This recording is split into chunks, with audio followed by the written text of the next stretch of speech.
السلام عليكم ورحمة الله وبركاته أعزائي مشاهدينا ومستمعينا قناة كتف العرض. أهلا وسهلا بيكم في فيديو جديد، وإن شاء الله الفيديو دوت هنتكلم على المباراة الأخيرة للنادي الأهلي في البطولة الإفريقية.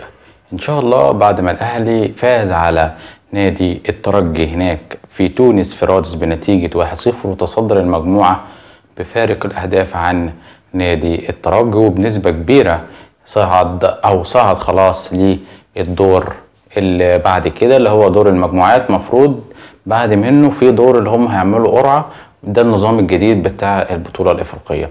فهنتكلم عن المباراة الأخيرة للنادي الأهلي في البطولة ديت أو في الجولة ديت، الجولة السادسة، إن الأهلي هيلتقي إن شاء الله مع نادي كامبالا سيتي، وذلك يوم الثلاث 28/8/2018 الساعة 9 بتوقيت القاهرة، الساعة 10 بتوقيت السعودية والعراق وسوريا، الساعة 11 بتوقيت الإمارات، الساعة 8 بتوقيت تونس، الساعة 7 بتوقيت المغرب.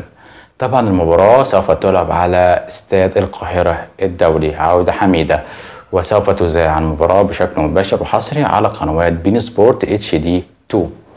في النهاية هتكلم على ترتيب النادي الأهلي. النادي الأهلي في المركز الأول برصيد 10 نقاط، خلف منه الترجي برصيد 10 بنفس النقاط، وفريق كامبالا في المركز الثالث برصيد 6، أما تاونشيب في المركز الأخير برصيد 3 نقاط. يبقى الأهلي والترجي خلاص ضمنوا الصعود أو صعدوا خلاص من هذه المجموعة، وانتظر الفترة الجاية إن شاء الله وهنتعرف على موعد القرعة اللي هيعملوها في الدور الجديد أو الشكل الجديد للبطولة الإفريقية.